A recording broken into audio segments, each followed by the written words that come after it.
As you guys know, I've been struggling with my mobility, and I've let you guys down, and for that I apologize. Ever since it first hit the air in 2013, Below Deck has been a massive hit. Fans fell in love with the luxury yachts and the non-stop drama, from messy boatmances to heated dinner service fights. But while the show is known for wild parties, there is a much sadder side to the story. Beyond the cameras, we have lost some truly special crew members. So, who are the beloved cast members that we have lost too soon? Join us as we look back at the lives and legacies of these fan favorites who left us far too soon. Mark Howard. The world of Below Deck might look like a non-stop vacation of sun and champagne, but behind those postcard-perfect views is a job that is as grueling as it is dangerous. Since the franchise first set sail in 2013, it has grown into a massive empire with 5 different spin-offs, proving that fans can't get enough of the high seas hustle. But while we've seen plenty of close calls on deck, from tangled lines to heavy machinery mishaps, the real heartbreak has happened far away from the engine rooms and guest cabins. The franchise faced its first major loss with the passing of a man who helped build its foundation. Captain Mark Howard was the veteran at the helm for the very first season of Below Deck Mediterranean. Born and raised on a lake in Michigan, Mark brought nearly 30 years of yachting experience and a pilot's precision to the show. He was the calm in the middle of the storm, famously living by the rule that the guest is always right, no matter how demanding they became. Tragically, in October 2021, the news broke that Captain Mark had passed away at his home in Florida at just 65 years old. The cause was later revealed to be hypertensive cardiovascular disease. His former crew, including Chief Stew Hannah Ferrier, was left in total shock. Hannah shared that she was so caught off guard by the news that her first thought was that producers were calling to bring him back for a new season. Captain Mark wasn't just a reality star. He was a mentor who loved flying helicopters and navigating the deep blue. While Captain Sandy eventually took over the Mediterranean bridge, Mark's steady leadership in that first season set the tone for everything that followed. He may have stepped away from the cameras after only 1 year, but his impact on the fans and his fellow crew members stayed strong until the very end. It's a somber reminder that even the most seasoned captains eventually have to head into the sunset for the final time. But while the captains focused on the rules of the sea, the crew was often busy breaking them. One of the biggest stars of the franchise found out the hard way that a single mistake in the cabin could end a legendary career in an instant. Hannah Ferrier. The world of Below Deck Mediterranean has seen its fair share of messy exits, but nothing rocked the franchise quite like the downfall of fan-favorite Chief Stew, Hannah Ferrier. For years, Hannah was the face of the Med, known for her sharp wit and her ability to handle even the most demanding guests. But everything changed during a season that fans are still debating today. It all started when bosun Malia White discovered Valium in Hannah's cabin and reported it to Captain Sandy. Because having undeclared medication violates strict maritime law, Sandy had to let her go on the spot. The fallout was immediate and intense. While the firing was technically justified by the rulebook, fans on Reddit were furious. Many saw Malia's move as a calculated snake move, especially since the two had been clashing all season. Hannah's reaction to the firing only added to the drama. She didn't cry or beg for her job. Instead, she looked almost bored, walking off the yacht with a done-with-it attitude that left the crew in stunned silence. But long before the Valium scandal, Hannah was already the queen of yachting drama, specifically through her toxic boatmance with Conrad Empson in Season 3. What started as a flirtation quickly turned into a slow-moving disaster. Things got so bad that even Captain Sandy, who usually tries to stay out of crew flings, stepped in to tell Conrad that his obsession with Hannah was ruining his work performance. The breaking point for the couple wasn't a huge betrayal, but something much smaller: a cheap pack of cigarettes. When Conrad asked Hannah to pay him back for them, the argument blew up. Hannah thought the request was petty, while Conrad labeled her a materialistic gold digger. Despite the name-calling and constant fighting, the two ended the season by spending one final night together in the master cabin. It was the perfect messy end to a relationship that proved love on the high seas is often more about the drama than the romance. Lee Rosbach. When it comes to the world of yachting, there is only one stud of the sea. Captain Lee Rosbach has been the face of Below Deck since day one, steering the franchise through over a decade of high seas drama with his trademark no-nonsense attitude and legendary Lee-isms. But while he's now a household name, he didn't actually find his sea legs until his 30s. Originally a Wendy's manager from Michigan, Lee didn't even see the ocean until he moved to the Turks and Caicos. Needing cash, he answered a no experience necessary ad for a sailboat delivery, and the rest was history. For 30 years, Lee operated mega yachts around the globe. But fans grew worried during season 10, when a persistent nerve issue began to affect his mobility. At 74, the captain officially stepped away from the helm of the show, but he hasn't slowed down a bit. Whether he's dishing the dirt with Kate Chastain on Couch Talk or investigating true crime on Deadly Waters, Lee is still very much in the spotlight. He's lived a life wilder than any reality script, from unwittingly crewing drug boats to handling the outrageous demands of the world's elite. However, behind the tough exterior and the sharp wit, Lee has carried a heavy burden. In July 2019, he faced every parent's worst nightmare when he found his 42-year-old son, Joshua, dead from an accidental drug overdose. Joshua had fought a 20-year battle with addiction, and his passing changed Lee's life forever. In the wake of the tragedy, the captain became a fierce advocate for those struggling with the same insidious disease, famously stating that addiction doesn't care if you live in a mansion or a trailer. It leaves the same destruction behind. Lee has since turned his grief into a mission. He's spent years raising money for causes like the Special Olympics in Joshua's memory, but even the most dedicated captain can't always be at the helm. When health issues and travel rules forced Lee to stay on land, a new face had to step onto the bridge. It was a high-pressure handoff that proved the show must go on, even if the stud of the sea isn't the one steering the ship. Sean Meaher. When the trailer for Season 9 of Below Deck dropped, fans immediately hit the panic button.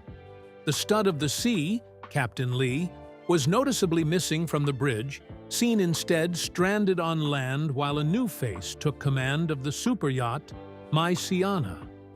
Rumors about Lee's health began to swirl, but the legendary captain was quick to set the record straight. He wasn't going anywhere for good. A medical issue, completely unrelated to COVID combined with strict pandemic travel restrictions, meant he just couldn't make the first few charters. As Lee put it, the shooting schedule was so tight they couldn't afford a domino effect, so the show had to go on without him for a bit. Enter Captain Sean Meaher. Sean wasn't exactly looking for reality TV fame. He actually landed the job by pure coincidence. He was the guy responsible for delivering My Siana to St. Kitts for filming. And because of pandemic-related delays, he happened to be in the right place at the right time when Lee was sidelined. Though he was a newcomer to the cameras, he was a veteran on the water. A Cape Cod native who got his first sailboat at age 8, Sean became one of the youngest captains in the history of high-line cruises at just 18. Beyond the perfectionist reputation he brought to the yacht, Sean is a man of the world. His resume is packed with adventures, from sailing to polar ice caps to a 5-year mission photographing wildlife. He's also a passionate advocate for the environment, traveling the globe to speak about the dangers of plastics in our oceans. Even though he had a blast stepping in as the relief captain and took to the promotional side of the show like a pro, he made one thing very clear. He had no interest in stealing Lee's throne. Sean was the first to admit that nobody can replace Lee, acknowledging that the original captain is the secret sauce behind the show's massive success. While his time at the helm was short, Captain Sean proved that he could handle the pressure of a reality TV crew and high-maintenance guests without breaking a sweat. But while Sean brought veteran experience to the bridge, the deck was about to get rocked by a newcomer who was more interested in being a star than being a steward. Camille Lamb. Camille Lamb didn't just walk onto the deck of Below Deck Season 10, she arrived with the spotlight already following her. Long before she was clashing with crew members on the super yacht St. David, she was actually showcasing her vocals on Season 19 of American Idol. But while her singing might have been pitch perfect, her time in the yachting industry was anything but harmonious. From the moment she stepped on board as a deck steward, Camille became one of the most controversial figures the franchise has ever seen. Her tenure was defined by constant friction. She quickly found herself in the crosshairs of Chief Stu Fraser Olender and the formidable chef, Rachel Hargrove. Fraser's frustration reached a boiling point when he realized Camille was allegedly drinking on the job, a massive no-no in the maritime world. Supported by Chef Rachel, who labeled Camille as combative, Fraser took his grievances to the bridge. Since Captain Lee had stepped away for medical reasons, it was Captain Sandy Yawn who had to make the tough call. Failing to see any improvement in her work ethic or attitude, Sandy pulled the trigger and fired her. Camille's exit was as dramatic as her time on the boat. She seemed genuinely shocked by the firing, even though the rest of the crew and the fans saw it coming from a mile away. Despite the tears and the tension, she actually showed up for the crew's night out just a few days later, managing to leave on somewhat better terms. While her boatmance with Ben Willoughby kept people talking, it fizzled out once the cameras stopped rolling, and she wasn't invited back for Season 11. But Camille hasn't let a firing slow down her hustle. She's leaned hard into her reality villain persona, joining the cast of the CW's Lovers and Liars, a spin-off of the hit series F-Boy Island. In a game where women are labeled nice girls or bad girls to compete for a $100,000 prize, many fans are betting Camille will wear the bad girl label with pride. Kyle Dickard. Life on a super yacht means living in a pressure cooker. When you're crammed into tiny cabins with the same people day in and day out, it doesn't take much for the lid to blow off. For Kyle Dickard, on Below Deck Adventure, the explosion happened faster than anyone expected. From the jump, Kyle was at odds with fellow deckhand Nathan Morley, and despite several warnings from the bridge to check his attitude, he just couldn't play by the rules. He had the skills to be a top-tier deckhand, but his behavior made the rest of the crew so uncomfortable that his time on the ship was cut short. In a rare move, he was allowed to resign to save his resume. But, as any reality star knows, the cameras caught every single misstep. If anyone thought Kyle's bad boy persona was just for the cameras, he proved them wrong just a few months after his season aired. In November 2022, Kyle made headlines for a stunt that had nothing to do with yachting. During a soccer game at DRV PNK Stadium in Florida, a shirtless Kyle decided to trade the deck for the pitch, leading security on a high-speed chase across the field. The fun ended abruptly when security tackled him to the turf, leading to a string of serious charges, including disorderly conduct and resisting arrest. To make matters worse, reports surfaced that he allegedly tried to bribe the officers to let him slide. While he initially bragged about the stunt on his Instagram, the bravado didn't last long.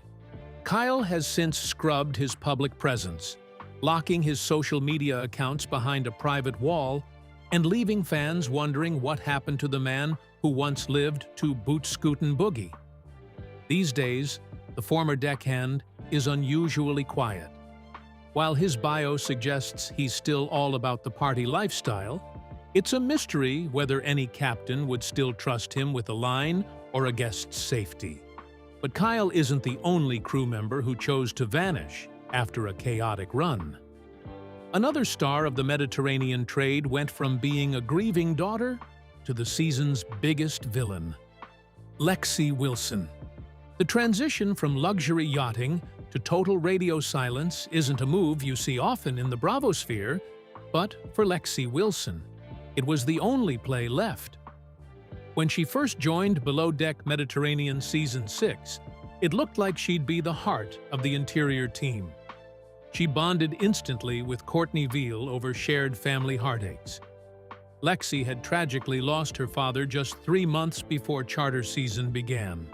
But that initial connection was the calm before a massive season-defining storm.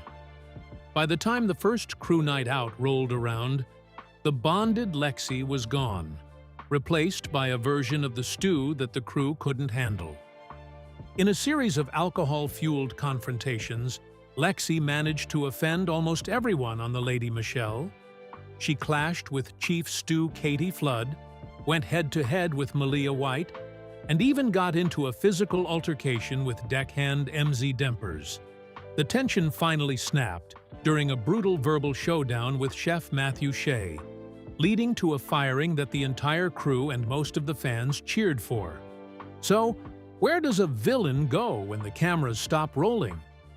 For Lexi, the answer was a one-way ticket out of the industry. She traded the galley for the high life in Miami, reportedly settling into an $8,000 per month condo and picking up tennis at the exclusive Fisher Island Club. She spent time decompressing in Newport and celebrating her birthday in St. Lucia, seemingly determined to put the chaos of Croatia in her rearview mirror. But the biggest twist in Lexi's story came off-screen. While the episodes were still airing, Lexi used her social media to fire back at production and her former crewmates before suddenly vanishing. Today, she's a ghost in the world of Below Deck, having successfully traded the deck for a life of private luxury. While the show moves on with new crews and new drama, Lexi Wilson remains one of the few cast members to walk away and truly never look back. Peter Hunziker. In the world of yachting, usually, it's a deckhand's performance on the water that gets them into hot water. But for Peter Hunziker, the lead deckhand of Below Deck Med Season 5, the real disaster happened after the cameras stopped rolling. On screen, Peter was already walking on thin ice. He quickly became the poster child for the harsh realities of the industry, repeatedly clashing with Captain Sandy and Bosun Malia White over his treatment of the female crew. Despite multiple warnings for calling his female superior sweetie and sweetheart, Peter couldn't seem to grasp the concept of professional respect. However, it wasn't his misogyny that led to his ultimate downfall. It was his actions on social media. Just as the season was beginning to air, Bravo executives took the unprecedented step of firing Peter mid-season after he shared a meme containing racist imagery. The network didn't just fire him, they virtually erased him. In a move that shocked viewers, Bravo edited him out of the remaining episodes as much as possible, reducing a lead cast member to a background extra in his own story. Peter eventually apologized, but the bridge was already burned. This swift action from Bravo wasn't an isolated incident. Peter's termination came right on the heels of a massive house cleaning over at Vanderpump Rules.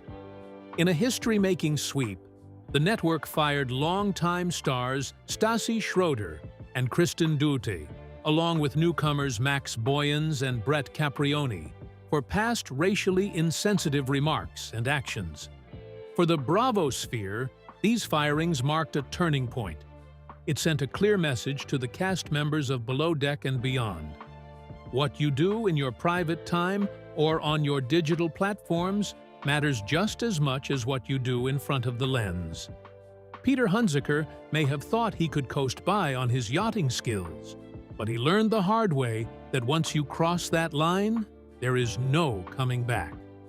The cameras might stop filming, but accountability never sleeps. Chandler Brooks. Yachting is a notoriously tough industry, and for Chandler Brooks, Below Deck Season 6 was a rough reminder that not everyone is cut out for life in front of the cameras. As the bosun under Captain Lee, Chandler's 9-episode run was defined by a lack of leadership that left his deck crew, Ashton, Riley, and Ross, completely fed up.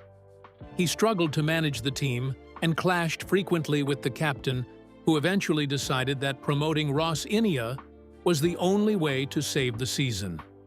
Chandler was let go while the ship was in Tahiti, and while he was relieved to be off the boat, he didn't stay away from the industry for long. Since his firing, Chandler has done exactly what many fans expected. He stayed far away from the reality TV spotlight. He didn't even show up for the Season 6 reunion, choosing instead to focus on his actual career as a yachty. For a long time, the only way fans could keep up with him was through his girlfriend, Jamie Jason, from Below Deck Med Season 3. The two began dating in 2019 and were often seen in cute sun-soaked photos on social media.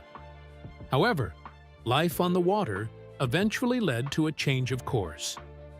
Chandler and Jamie are no longer together, and both have moved on to new chapters. Jamie eventually put her Instagram on private, and Chandler has followed suit, keeping his personal life almost entirely under wraps. Despite the rocky start on TV, Chandler is reportedly thriving. He continued working in yachting and successfully moved up the ranks away from the drama of the stud of the sea. He's also found happiness in a new relationship with a fellow yachty who shares his passion for the industry. It turns out that getting fired from the show was the best thing that could have happened to him. He traded the stress of reality TV for a successful, private career and a life that's finally smooth sailing. Chandler Brooks might have been a polarizing bosun, but he proved that there's plenty of treasure to be found once you leave the cameras behind. But while some crew members found peace after leaving the show, others left behind a trail of smoke and burnt bridges. Leon Walker. If there is one thing Below Deck fans know for sure, it's that the galley is the heart of the ship, and when the chef is off, the whole boat sinks. Enter Leon Walker, the Season 3 chef who took the term difficult to a whole new level. Replacing the legendary Ben Robinson was never going to be easy, but Leon didn't even try to play nice. Instead, he spent most of his time on the super yacht Eros, clashing with Chief Stew Kate Chastain and flat-out refusing to follow guest preference sheets. The breaking point didn't come from a heated argument, though. It came from a grease fire. After Leon ignored a guest's request for no rabbit, things went from bad to worse when a dirty oven sparked a fire in the galley. In a move that surprised no one, Leon tried to pin the blame on Kate, even accusing her of drinking on the job to save his own skin. But Captain Lee wasn't buying what Leon was selling. The stud of the sea saw right through the deflection and fired Leon midway through the season, bringing Ben back to save the day. Since that dramatic exit in 2015, Leon has been something of a ghost in the Below Deck universe. Despite rumors that he might pop up on Below Deck Down Under, he hasn't stepped foot in the franchise for nearly a decade. His post-show career has been a bit of a mixed bag, too. While he once owned a trio of businesses under the Wink brand, including a restaurant and a cafe, those doors appear to have closed for good. Leon's digital footprint tells the story of a man still trying to find his footing. While he might have the culinary skills to plate a beautiful dish, his time on Below Deck proved that in the world of yachting, your attitude matters just as much as your appetizers. For Leon, it seems the bridge back to reality TV fame has officially been burned. What name on the list shocked you the most? Share your thoughts with us in the comments below. Don't forget to like, share, and subscribe. Also click the next video shown on your screen.